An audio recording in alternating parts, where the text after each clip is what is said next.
প্রিয় হাজিরিন, যে সূরা থেকে তেলাওয়াত করেছি সূরাটার নাম হলো সূরাতুল কাহফ। এই সূরাটা মক্কায় অবতীর্ণ হয়েছে। আয়াত সংখ্যা হলো 110টি।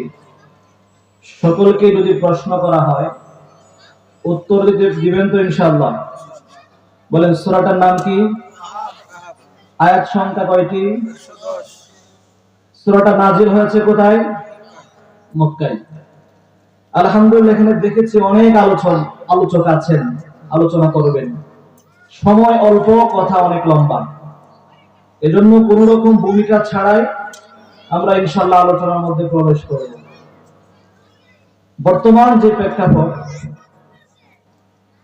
গোটা বাংলাদেশের মধ্যে কম বেশ সকলেই জানেন যে কয়েকজন ছাত্র, যাদেরকে সমন্বয়ক এই পরিচয়ে আমরা চিনি, সর্বপ্রথম যারা শুরু করেছে আন্দোলন তারা ছিল কয়েকজন যুবক। এই কয়েকজন যুবক একটা দেশের পরিস্থিতি পরিবর্তন করে দিয়েছে। চিল্লায় বলেন ঠিক কিনা?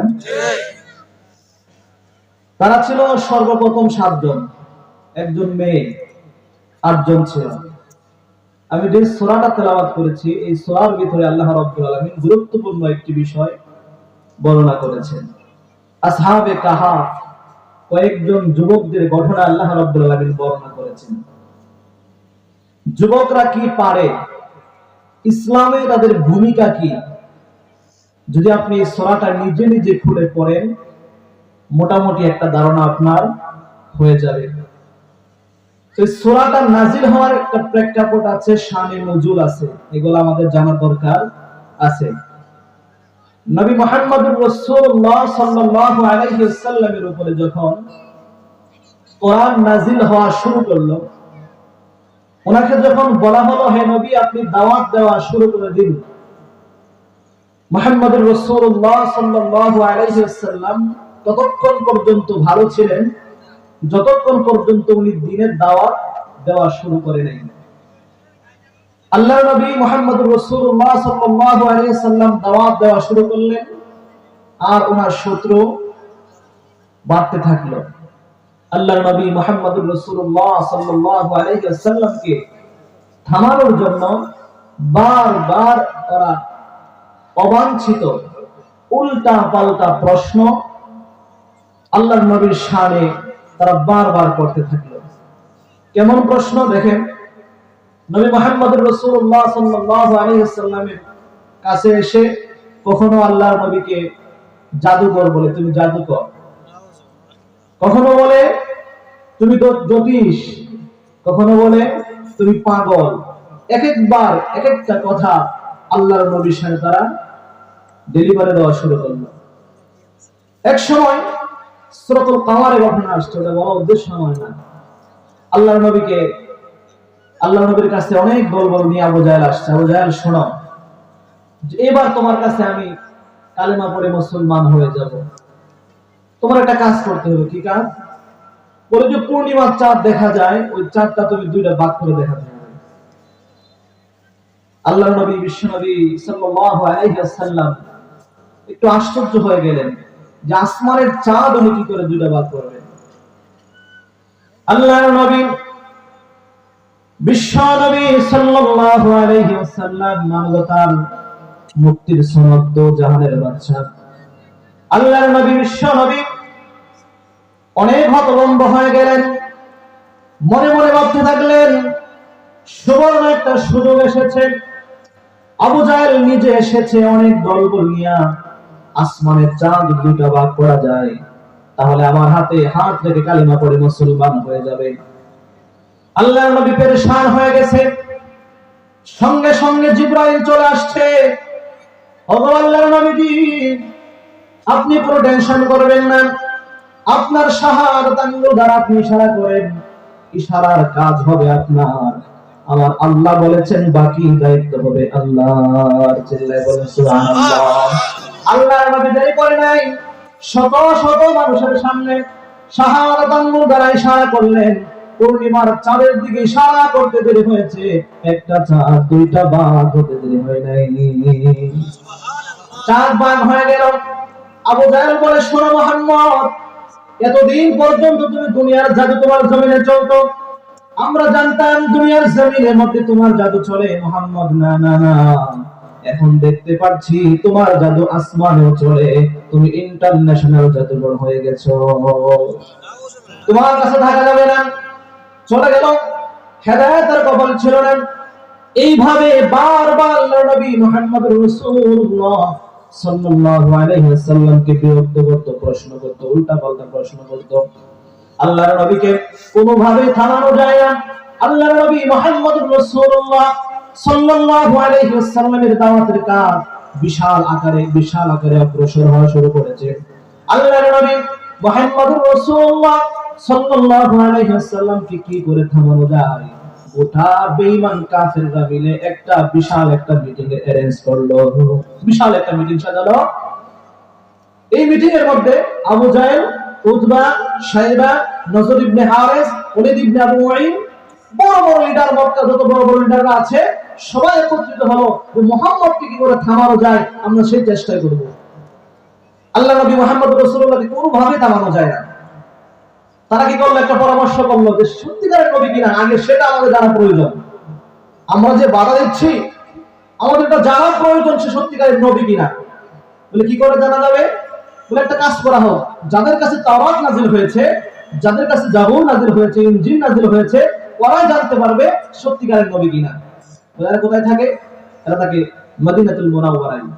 দুইজনকে পাঠানো হলো এই মিটিং থেকে, একজন হলো ওলীদ ইবনে মুগীর আর নজর ইবনে হারিস। এই দুইজনকে মক্কাতুল মুকাররমা থেকে মদিনাতুল মুনাওয়ারায় এই উদ্দেশ্যে পাঠানো হলো যে আল্লাহর নবী মুহাম্মদ রাসূলুল্লাহ অর্থাৎ তাদের ভাষা অনুযায়ী আব্দুল্লাহর ছেলে মুহাম্মদ যে নবী দাবি করেছে তাদের কাছ থেকে জেনে আসো, ওই সমস্ত পণ্ডিতদের কাছ থেকে জেনে আসো যাদের কাছে তাওরাত নাযিল হয়েছে, জাবুর নাযিল হয়েছে, ইনজিল নাযিল হয়েছে। ওরা বলতে পারবে, ওদেরকে বলো কিছু শিখায় দিতে, আর আমরা ওইভাবে প্রশ্ন করি, তাহলে মুহাম্মদকে আটকানো যাবে। চিল্লায় বলে নাউযুবিল্লাহ। দুইজনকে পাঠানো হলো, নজর ইবনে হারিস আর ওলীদ ইবনে আবু মুঈনকে পাঠানো হলো। দুইজন চলে গেল মক্কাতুল মুকাররমা থেকে মদিনাতুল মুনাওয়ারায়। দুইজন যখন চলে গেল, আল্লাহর নবী বিশ্ব নবী সাল্লাল্লাহু আলাইহি ওয়াসাল্লামকে থামাবে এই চেষ্টার জন্য মক্কাতুল মুকাররমা থেকে মদিনাতুল মুনাওয়ারায় চলে যাওয়ার পর ওইখানে একটা মিটিং এর আয়োজন করলো। মিটিং এর উপস্থিত কেমন লোক থাকবে শুনুন।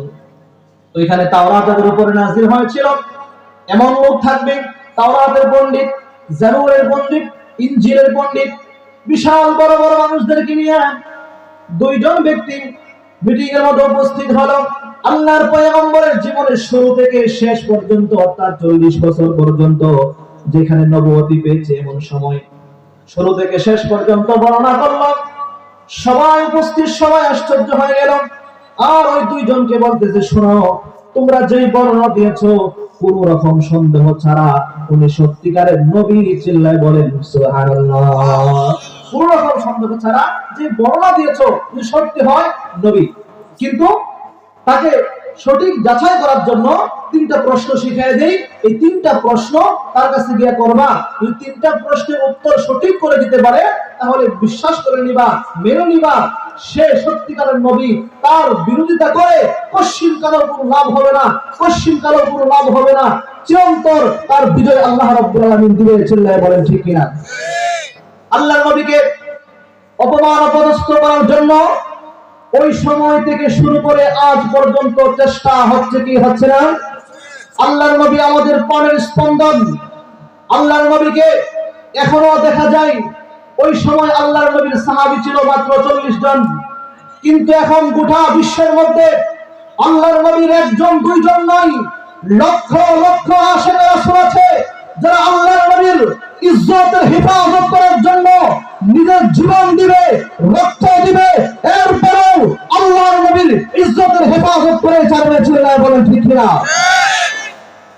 আল্লাহর নবী মুহাম্মদুর রাসূলুল্লাহ সাল্লাল্লাহু আলাইহি ওয়াসাল্লামকে যারা অপমান করার চেষ্টা করো, তোমরা শুনে রাখো, মুসলমান নামাজ ঠিকমতো পড়ে না, এমন মুসলমান যুবক আছে নামাজ পড়ে না, রোজা ঠিক মতো রাখে না, আল্লাহর হুকুমগুলো ঠিক মতো পালন করে না, কিন্তু আল্লাহর নবীর সামনে যখন বেয়াদবি করা হয় ওই যুবকদেরকে ডাক দিতে দেরি হয়, রাস্তায় নামতে দেরি হয় না। চিল্লায় বলুন ঠিক কিনা?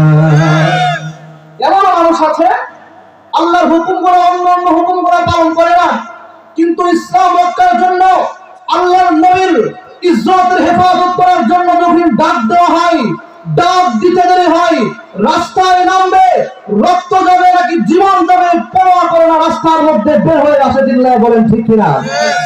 ঠিক তেমন ভাবে আল্লাহর নবী বিশ্ব নবী সাল্লাল্লাহু আলাইহি ওয়াসাল্লামকে অপমান লাঞ্ছনা করার জন্য তিনটা প্রশ্ন শিখায় দিল। আর তারা বলল তিনটা প্রশ্নের সঠিক উত্তর যদি মুহাম্মদ দিতে পারে তার হাতে হাত রেখে কালিমা পড়ে তোমরা মুসলমান হয়ে যাও, কারণ তার বিরোধিতা করে পৃথিবীর জমিনের মধ্যে কেউ টিকতে পারবে না। বলেন ঠিক না? পৃথিবীর জমিনে তার বিরোধিতা করে কেউ টিকতে পারবে না, তার বিজয় চূড়ান্ত আল্লাহ রাব্বুল আলামিন দিয়ে দিবে। তিনটা প্রশ্ন কি? এক নম্বর প্রশ্ন হলো আসহাবে কাহাফ কারা? আসহাবে কাহাফ সাতজন যুবকের ঘটনা আল্লাহ কোরআনে বর্ণনা করেছেন, যে আয়াত আপনাদের সামনে তেলাওয়াত করেছি, ছোট্ট একটা আয়াত, অনেক লম্বা ঘটনা। এক নম্বর প্রশ্ন ছিল আসহাবে কাহাফ কারা। দুই নম্বর প্রশ্ন হলো এমন একজন বাদশার নাম বলতে হবে যে বাদশা গোটা দুনিয়া ভ্রমণ করেছে, মিনাল কাফে ইলাল কাফ, যেখান থেকে সূর্য উদিত হয় আর যেখানে সূর্য অস্ত যায়, গোটা পৃথিবী ভ্রমণ করেছে, এমন একজন বাদশার ঘটনা বলতে হবে। তিন নম্বর প্রশ্ন হলো মুহাম্মদকে জিজ্ঞাসা করবা রূহ বলতে কি বুঝে। এই যে আমাদের এখন চলাফেরা করতেছি, আমরা কথা বলতেছি, কিন্তু রূহ যখন প্রাণ পাখির উপর উড়ে যাবে তখন এই যে রূহ এই বলতে মুহাম্মদ কি বুঝে, এই তিনটা প্রশ্ন করো, যদি উত্তর দিতে পারে তাহলে সাবধান, তার বিরোধিতা করো না, হাতে হাত রেখে কালিমা পড়ে মুসলমান হয়ে যাও। আর যদি উত্তর না দিতে পারে তাহলে তো প্রমাণ হয়ে যাবে সে মিথ্যা নবুয়তের দাবিদার। তারা খুশি হয়ে গেল, মদিনাতুল মুনাওয়ারা থেকে মক্কাতুল মুকাররমায় চলে আসলো, দ্রুত চলে আসলো। এদিকে আবু জাহেল, উতবা, শাইবা, নজর ইবনে হারিস সকল দলবল নিয়ে হুমড়িকে আছে কখন তারা আসবে, কি শিখায়া দিবে। অনেক মানুষ গুলা একত্রিত হয়ে আছে। নজর ইবনে হারিস, ওলীদ ইবনে আবু উইন দুইজন মদিনাতুল মুনাওয়ারা থেকে মক্কাতুল মুকাররমায় চলে আসছে। কি প্রশ্ন শিখে? প্রশ্ন তিনটা নিয়ে সকলকে ডাকা হলো, জিজ্ঞাসা করা হলো তোমরা প্রশ্নগুলো শুনবে নাকি? বলে তাড়াতাড়ি বলো কি প্রশ্ন শিখায় দিয়েছে, আমরা তো এটা অপেক্ষাই করতেছি। আবু জাহেল বলে শোনো, এই মুহূর্তে প্রশ্নগুলো আর দরকার নাই, আরো কিছু মানুষ নিয়ে আসি, কারণ হয় যদি সহজ প্রশ্ন হয় তাহলে অনেকেই জেনে যাবে, জানার পরে উত্তর দিয়ে দিবে, মুহাম্মদকে করার কোনো দরকার মনে করি না। যদি কঠিন প্রশ্ন হয় আমাদের এখানে কেউ যদি না পড়ে তাহলে তো কঠিন মনে হবে। মুহাম্মদুর রাসূলুল্লাহ সাল্লাল্লাহু আলাইহি ওয়াসাল্লাম অনেক জ্ঞানী ব্যক্তি, সে বলতেছে আবু জাহেল তাকে যেমন তেমন প্রশ্ন করা যাবে না, আগে বিশাল একটা আয়োজন করো, অনেক মানুষগুলোকে জমাও, আর তোমার প্রশ্নগুলো সেখানে বলো। নজর ইবনে হারিস, ওলীদ ইবনে আবু উইন দুইজন আবার একটা মিটিং ডাকলো। উপস্থিত জনতার সামনে তিনটা প্রশ্ন করা হলো। আসহাবে কাহাফ কারা? কতজন ছিল তারা? কতদিন পর্যন্ত গুহার মধ্যে ঘুমন্ত অবস্থায় ছিল? প্রশ্ন কিন্তু একটাই, আসহাবে কাহাফ কারা? আসহাবে কাহাফের ঘটনা বলার জন্য।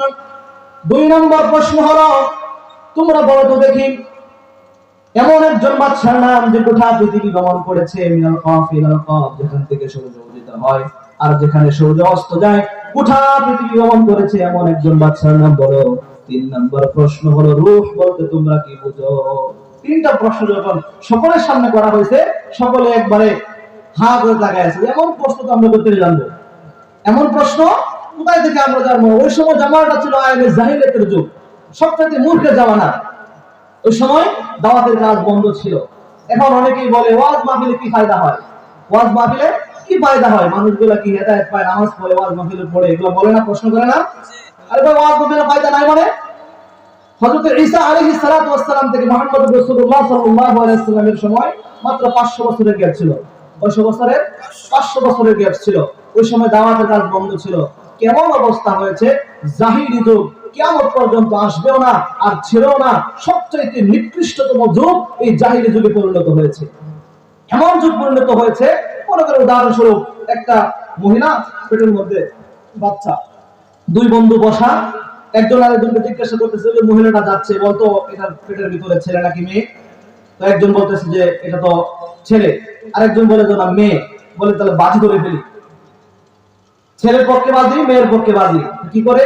অপেক্ষা করা যাবে না, মেয়েটাকে ধরে আনা হলো এবং ঘটনা আসছে তার পেটটা ছিঁড়ে জ্যান্ত অবস্থায় বাচ্চাটাকে বের করে দেখা হলো ছেলে নাকি মেয়ে। চিল্লায় বললেন আউযুবিল্লাহ। এমন জাহিলি যুগে পরিণত হয়েছিল। তো দাওয়াতি কাজের জন্য, দাওয়াতি কাজ বন্ধ থাকার জন্য গোটা বাংলাদেশের মধ্যে, বাংলাদেশ সহ এশিয়া মহাদেশের মধ্যে সবচেয়ে দাওয়াতের সুন্দর সিস্টেম হলো এই ওয়াজ মাহফিল। দাওয়াতে তাবলীগ আছে, আর অন্যান্য ভাবে অনেক পন্থা আছে, কিন্তু সবচেয়ে সুন্দর পন্থা হলো দাওয়াতের মাহফিল, এই ওয়াজ মাহফিল। কেন? এই ওয়াজ মাহফিল যত বাড়তেছে এলাকা থেকে যাত্রা গান তত বেশি বেশি বন্ধ হচ্ছে। এই ওয়াজ মাহফিল যত বাড়তেছে এলাকা থেকে কনসার্ট বন্ধ হয়ে যাচ্ছে। এই ওয়াজ মাহফিল যত বাড়তেছে বক্স তত বন্ধ হয়ে যাচ্ছে। এই ওয়াজ মাহফিলের কারণে শত শত, আমি মানুষ দেখেছি, শত শত বাচ্চাদেরকে মাদ্রাসার মধ্যে ভর্তি করতেছে যে আমার সন্তানটা এইভাবে বয়ান করবে, মাদ্রাসায় যাবে, এই উৎসাহ আনন্দের জন্য মাদ্রাসার মধ্যে ভর্তি করতেছে। অনেক ফায়দা আছে। ওয়াজ মাহফিল বন্ধ মানে ওয়াজ মাহফিল বেশি বেশি হবে, আর দিনের দাওয়াত বেশি বেশি প্রচার হবে। চিল্লায় বলেন ঠিক কিনা? যাই হোক, এই যে তিনটা প্রশ্ন করলো, সকলে হা করে তাকায় আছে যে আমরা কি করতে থেকে জানবো, জাহিলি যুক্ত। তখন আবু জাহেল বলে তাহলে এই প্রশ্নগুলো মুহাম্মদ কি করা যায়?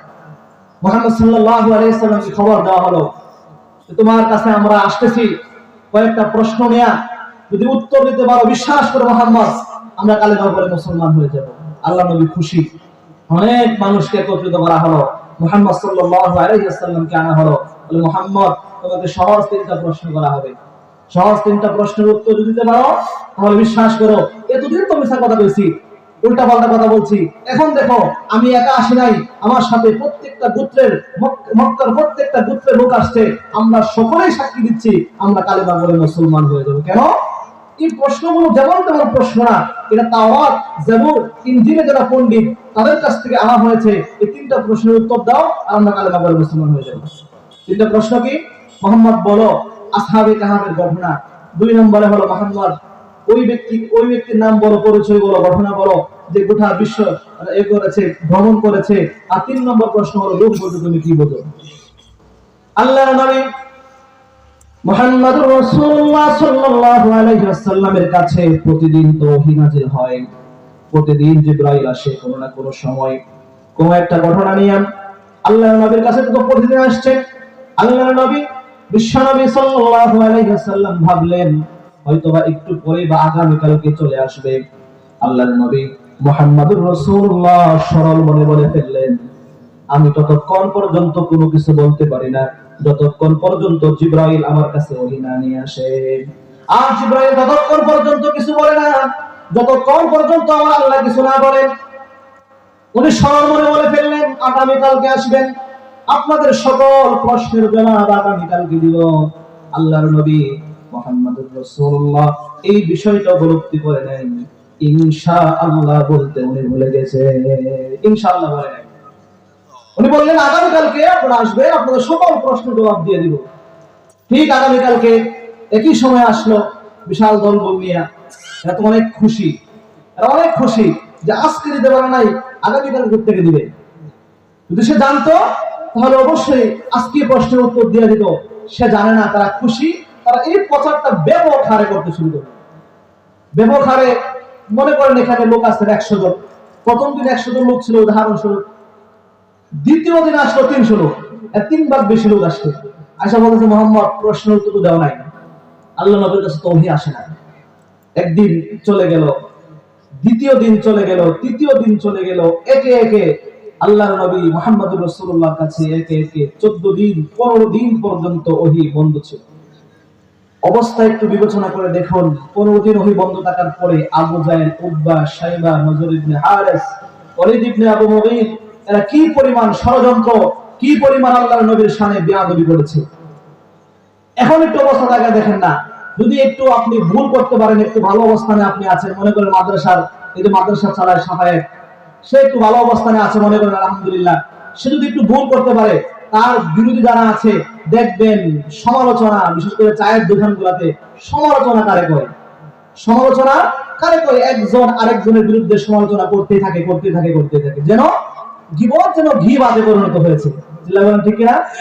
গীবত যেন ঘি ভাতে পরিণত হয়ে গেছে। অথচ সূরা হামাযার ভিতরে আল্লাহ বলেছেন ওয়াইলুল লিকুল্লি হুমাযাতিল লুমাযা আল্লাযী জামাআ মালাহু ওয়া আদ্দাদা।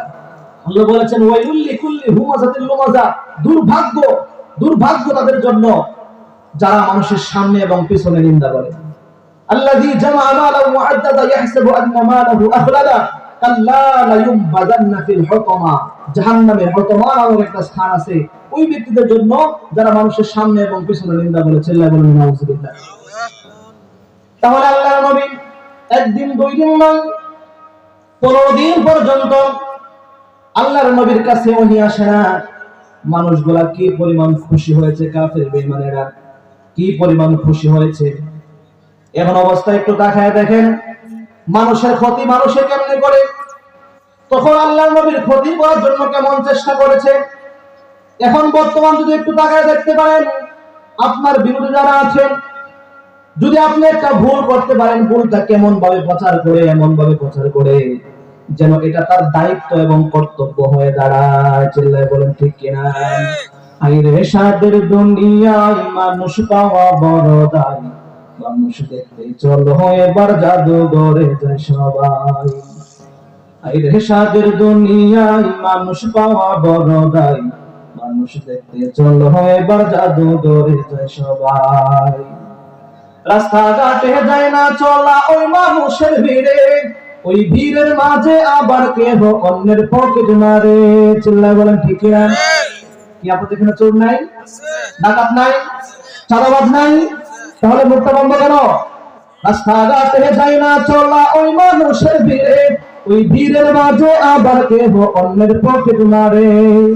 তোমরা তাকেও যদি মানুষ বলো, তোমরা তাকেও যদি মানুষ বলো, আমার বলার কিছু নাই, মানুষ দেখতে চলো এবার জাদুঘরে যায় সবাই। আইরে সাদের দুনিয়ায় মানুষ পাওয়া বড় দায়, মানুষ দেখতে চলো এবার জাদুঘরে যায় সবাই। চেহারাটা দেখতে ভালো, পোশাকটাও চমৎকার, অন্তরে তার কালি বড়া, কাজটা বড় কদাকার। চিল্লায় বলেন ঠিক কিনা? দেখা যায় অনেক শিক্ষিত, অনেক ভদ্র, এলাকার মধ্যে নেতা হিসাবে ছিলেন, জনপ্রতিনিধি, বিশাল বড় কিছু হয়ে গেছে, কিন্তু যখন সুযোগ পায় আপনাকে রাস্তার ফকির বানায় দিবে, এমন শিক্ষিত শয়তান আছে নাকি নাই? চেহারাটা দেখতে ভালো, পোশাকটাও চমৎকার, অন্তরে তার কালি বড়া, কাজটা বড় কদাকার। ওই মানুষের বীরে আজি, ওই মানুষের বীরে আজি আসল মানুষ চেনা যায়, মানুষ দেখতে চলো এবার জাদুঘরে যায় সবাই। আইরে সাদের দুনিয়ায় মানুষ পাওয়া বড় দায়, মানুষ দেখতে চলো এবার জাদুঘরে যায় সবাই। ওই সময় শুধুমাত্র মানুষ ছিল নামদারি মানুষ, কিন্তু ভিতরে ছিল আল্লাহর বিরোধিতা, আল্লাহ রাসূলের বিরোধিতা। আল্লাহর নবীর কি করে অপমান করা যায়, লাঞ্ছনা করা যায়, গোটা মক্কার মধ্যে তারা প্ল্যান করতে শুরু করলো। একদিন দুই দিন 15 দিন যাওয়ার পরে আল্লাহর নবীকে এত পরিমাণ অকথ্য ভাষায় কথা বলা হলো, এত যন্ত্রণা কষ্ট দেওয়া হলো। আল্লাহর নবী বিশ্ব নবী সাল্লাল্লাহু আলাইহি ওয়াসাল্লাম সিজদার মধ্যে পড়ে 15 দিন তম দিনে আল্লাহর কাছে দোয়া করতে লাগলেন, মালিক কি ভুল করেছে জানি না, কি অন্যায় করেছে জানি না, কিন্তু মালিক গো আমাকে ক্ষমা করে দিন। ওগো আল্লাহ, আর অপমান সহ্য করতে পারি না। ওগো আল্লাহ রাব্বুল আলামিন আল্লাহর কাছে স্পেশাল ভাবে দোয়া করলেন, মালিক এই অপমান থেকে আল্লাহ আমাকে আপনি হেফাজত করেন। 15 দিন যাওয়ার পরে আল্লাহর নবী বিশ্ব নবী সাল্লাল্লাহু আলাইহি ওয়াসাল্লামের কাছে জিবরাইল আলাইহিস সালাতু ওয়াস সালাম একা আসে নাই। অন্য সময় তো একা আসতেন, কোন প্রয়োজন হতো আয়াত নিয়ে চলে আসতেন, কোন প্রয়োজন হতো একটা ঘটনা নিয়ে চলে আসতেন, আর বলতেন আল্লাহর নবী এই ঘটনাটা আল্লাহ জানায় দিয়েছেন। কিন্তু ওই দিন একা আসে নাই, আল্লাহর পয়গম্বরের সাথে একজন দুইজন নয়, 70,000 নূরের ফেরেশতা আল্লাহর পয়গম্বরের সামনে সূরাতুল কাহফ নিয়ে অবতীর্ণ হলেন। চিল্লায়ে বলেন সুবহানাল্লাহ। শুধুমাত্র একা আসে নাই, 70,000 নূরের ফেরেশতা নিয়ে আল্লাহর নবী বিশ্ব নবী সাল্লাল্লাহু আলাইহি ওয়াসাল্লামের কাছে আসলেন। আল্লাহর নবীর কাছে এসে বলেন, ওগো আল্লাহর নবী, শুনুন, আপনার কাছে আসছি সর্বপ্রথম যে কারণে আসছে শুনুন। 110টা আয়াত নিয়ে নাযিল হলেন আর বললেন, ওগো আল্লাহর নবী, 15 দিন পর্যন্ত ওহী কেন বন্ধ ছিল?